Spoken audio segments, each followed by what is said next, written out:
Hello प्यारे बच्चों, ज्ञान सिंधु चैनल में आप सभी का हार्दिक स्वागत है। बच्चों, आज मैं आपके लिए कर चले हम फिदा कविता के कुछ महत्वपूर्ण अतिरिक्त प्रश्न लेकर आई हूँ, जो आपकी बोर्ड परीक्षाओं में और विद्यालय की परीक्षाओं में मदद करेंगे। बच्चों, इस वीडियो को आप अंत तक ध्यान से देखें और इसका लाभ उठाएं। पहला महत्वपूर्ण प्रश्न है, कर चले हम फिदा गीत की ऐतिहासिक पृष्ठभूमि क्या है और कवि ने साथियों संबोधन इसके लिए प्रयोग किया है।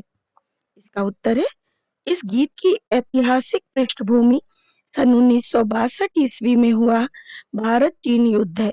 इस युद्ध पर बनी हकीकत फिल्म में इस गीत को फिल्माया गया था।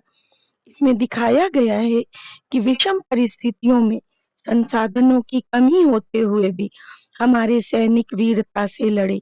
उन्होंने अपने प्राणों का उत्सर्ग कर दिया, लेकिन शत्रु को भारत भूमि पर पैर नहीं रखने दिया। कवि ने साथियों संबोधन अपने देशवासियों के लिए प्रयोग किया है, क्योंकि वह सभी देशवासियों को बताना चाहता है कि देश की रक्षा के लिए सीमा पर प्राण लुटाने वाले सैनिकों की अपने देशवासियों से कुछ अपेक्षाएं होती हैं। वह अपेक्षाएं बलिदानी सैनिकों के माध्यम से पाठ में बताई गई हैं। हमारा कर्तव्य है कि हम उन्हें पूरा करें। इसलिए यह संबोधन देशवासियों के लिए अर्थात हम सब के लिए प्रयोग किया गया है। दूसरा प्रश्न है, हमें आजादी का क्या मूल्य चुकाना पड़ा? कर चले हम फिदा कविता के आधार पर अपने विचार व्यक्त करिए। हमें आजादी प्राप्त करने के लिए अपने वीर सैनिकों को देश पर कुर्बान करना पड़ा। विदेशियों की चतुराई एवं चालाकी को न समझ पाने के कारण उनके धोखे को सहन करना पड़ा।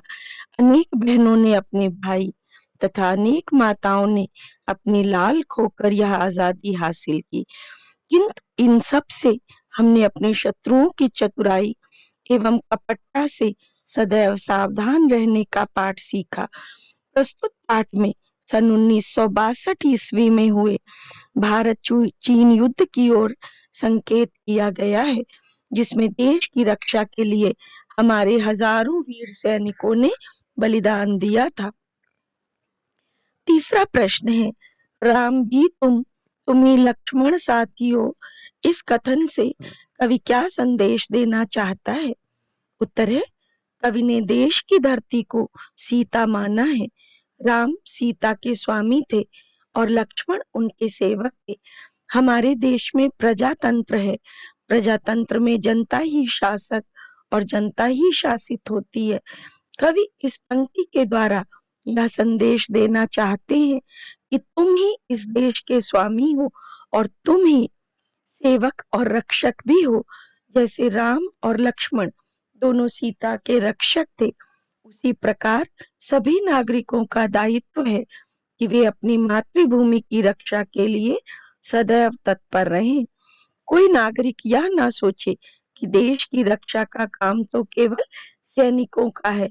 यदि कोई रावण रूपी शत्रु हमारे देश की तरफ हाथ बढ़ाता है, तो हमें उसके हाथों को काट डालना चाहिए। चौथा प्रश्न है, कर चले हम फिदा कविता में देशवासियों से क्या अपेक्षाएं की गई हैं? क्या हम उन अपेक्षाओं को पूरा कर रहे हैं? तर्क सहित उत्तर दीजिए। उत्तर है, कविता में देशवासियों से यह अपेक्षाएं की गई हैं कि जिस देश की आजादी और सम्मान के लिए हमारे सैनिकों ने अपने प्राण न्यौछावर कर दिए थे, उसके बाद देशवासी उसे संभाल कर रखें।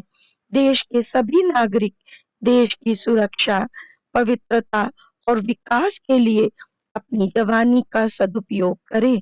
देश के सभी नागरिक बलिदान की परंपरा को बनाए रखें तथा अपनी कुर्बानी से ऐसा उदाहरण प्रस्तुत करें कि कोई भी दुश्मन देश की तरफ आंख उठाकर न देखे। हम सब नागरिक इन अपेक्षाओं को पूरा कर रहे हैं। हम देश की सीमा पर डटे सैनिकों के साथ तन मन धन से तैयार खड़े रहते हैं। हमारे युवा देश के विकास में पूरे मनोयोग से लगे हैं। वे संसार में देश का नाम रोशन कर रहे हैं। हमारे देश ने जितने भी युद्ध लड़े, उसमें नागरिकों ने रक्तदान करके तथा तन मन धन से सैनिकों की सहायता की। इसी सहयोग से हमारे सैनिकों ने दुश्मनों को हर बार धूल चटाई। कुछ दिग्भ्रमित अर्थात भटके हुए लोग जरूर हैं, जो देश को हानि पहुंचाने का प्रयास यदा कदा करते रहते हैं, लेकिन हम उन्हें इसमें सफल नहीं होने देंगे। पांचवा प्रश्न है, फतह का जश्न इस जश्न के बाद में है। पंक्ति में किन दो अलग अलग जश्नों का जिक्र किया गया है? उत्तर है, युद्ध में लड़ते लड़ते अपने प्राणों की आहुति देने को कवि ने जश्न कहा है, और वास्तव में युद्ध करते हुए अपने जीते जी शत्रु के कदम अपनी धरती पर न पड़ने देने का प्रयास और उसमें मिली सफलता एक सैनिक के लिए जश्न से कम नहीं होती। भले ही उस जश्न को मनाने में उसके प्राण ही क्यों ना चले जाएं। जीत का जश्न तो इस जश्न अर्थात बलिदान का जश्न मनाने के बाद ही होता है। पहले जश्न में लोग आपस में गले नहीं मिलते, बल्कि जिंदगी और मौत आपस में गले मिलती हैं। कवि का विचार है कि पहले जश्न की समाप्ति पर ही जीत का उत्सव मनाया जाता है, अर्थात कुर्बानी देने के बाद ही विजय प्राप्ति होती है। इस पंक्ति में इन्हीं दो जश्नों की बात कही गई है। छठा प्रश्न है, कवि ने सैनिकों से खून से लकीर खींचने की बात किस तथ्य को माध्यम बनाकर कही है?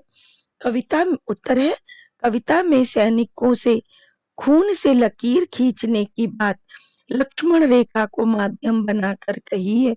जिस प्रकार सीता माता की रक्षा हेतु लक्ष्मण ने कुटिया के चारों ओर ऐसी रेखा खींच दी थी जिससे कोई भी शत्रु अंदर प्रवेश न कर सके, उसी प्रकार सैनिकों को भी अपने खून से सीमा पर ऐसी ही अमिट लकीर खींचने को कहा गया है, ताकि वे भारत माता की सीमाओं को सुरक्षित कर सकें। यहाँ लक्ष्मण रेखा शत्रु की शक्ति और सामर्थ्य को सीमित करने तथा भारत माता की सुरक्षा का प्रतीक है। सातवां प्रश्न है, कर चले हम फिदा नामक गीत का आधार सैनिक जीवन की चुनौतियों का वर्णन करना है। वे कौन सी हैं? सैनिकों का हौसला बढ़ाने के लिए आप क्या करेंगे? इसका उत्तर है, कर चले हम फिदा नामक गीत के आधार पर सैनिकों के जीवन की अनेक चुनौतियों का वर्णन निम्नलिखित है। सैनिक का जीवन साधारण लोगों के जीवन से विपरीत होता है। वह अपने लिए नहीं जीता, औरों के जीवन पर या जब देश की आजादी पर बात आ जाती है, तब मुकाबले के लिए वह अपना सीना तान कर खड़ा हो जाता है, यह जानते हुए भी कि उस मुकाबले में औरों की जिंदगी और आजादी भले ही बची रहे, उसकी अपनी मौत की संभावना सबसे अधिक होती है। उसका इस गीत में सर पर कफन बांधना भारतीय वीर सैनिकों की बलिदान भावना की ओर संकेत करता है। वे इस मर मिटने की भावना से विदेशी आक्रमणकारियों का मुकाबला करते हैं। वे हाड़ मांस को गला देने वाले बर्फीले प्रदेश में या शरीर को झुलसा देने वाले रेगिस्तान में भी शत्रु के सामने सीना तान कर खड़े रहते हैं। सैनिकों का हौसला बढ़ाने के लिए हम उनके कदम से कदम मिलाकर चलना चाहेंगे। हम उनके परिवार के सदस्यों की हर आवश्यकता को पूरा करने के लिए तत्पर रहेंगे। आठवां प्रश्न है, सीमा पर भारतीय सैनिकों के द्वारा सहर्ष स्वीकार की जा रही कठिन परिस्थितियों का उल्लेख कीजिए और प्रतिपादित कीजिए कि कर चले हम फिदा गीत सैनिकों के हृदय की आवाज है। उत्तर है, देश की सीमा पर भारतीय सैनिक अनेक कठिन परिस्थितियों का सामना करते रहते हैं। वे अपने लिए नहीं जीते, औरों के जीवन या जब देश की आजादी पर आ बनती है, तब मुकाबले के लिए वह ढाल बनकर खड़े हो जाते हैं। यह जानते हुए भी कि औरों की जिंदगी और आजादी भले ही बनी रहे, किंतु उनकी मौत की संभावना सबसे अधिक होती है। इस गीत में सिर पर कफन बांधना भारतीय वीर सैनिकों के बलिदान की भावना की ओर संकेत करता है। वे मर मिटने के लिए देश की सीमा पर हमेशा डटे रहते हैं। वे हर मुश्किल को सहन करते हुए देश की सीमा पर डटे रहते हैं। वास्तव में कर चले हम फिदा गीत सैनिकों के दिल की आवाज है। इस गीत में कवि ने बड़े ही मार्मिक शब्दों में सैनिकों के दिल की आवाज को प्रस्तुत किया है।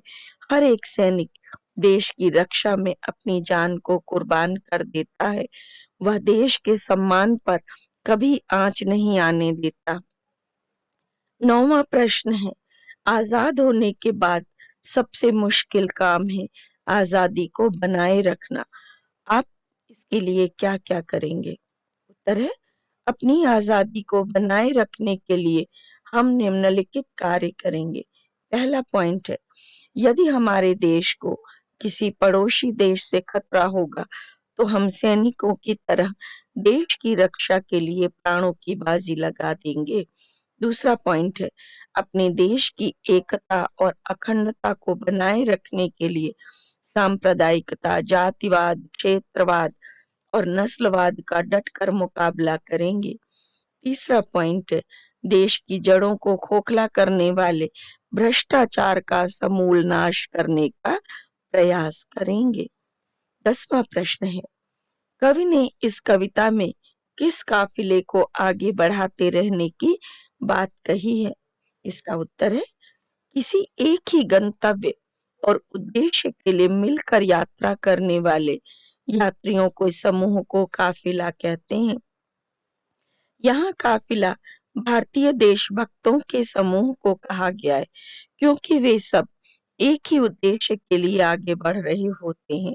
अपने देश के लिए मर मिटने वाले ऐसे लोगों के समूह अर्थात काफिले बनते रहने चाहिए। तत्कालीन परिस्थितियों के संदर्भ में देश के सैनिक चीनी सैनिकों को खदेड़कर अपने देश की रक्षा का लक्ष्य निर्धारित करके आगे बढ़ रहे थे। कवि कहते हैं कि जब तक दुश्मन मैदान छोड़कर भाग नहीं जाता, तब तक इस तरह सैनिकों की टोलियां तैयार होती रहनी चाहिए और आगे बढ़ती जानी चाहिए। 11वां प्रश्न है, इस गीत में सर पर कफन बांधना किस ओर संकेत करता है? इसका उत्तर है, सर पर कफन बांधना एक मुहावरा है जिसका अर्थ है मरने के लिए तैयार रहना।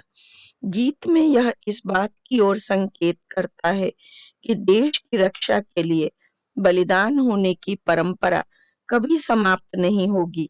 इसके लिए पहले भी बलिदान होते रहे हैं और आगे भी होंगे।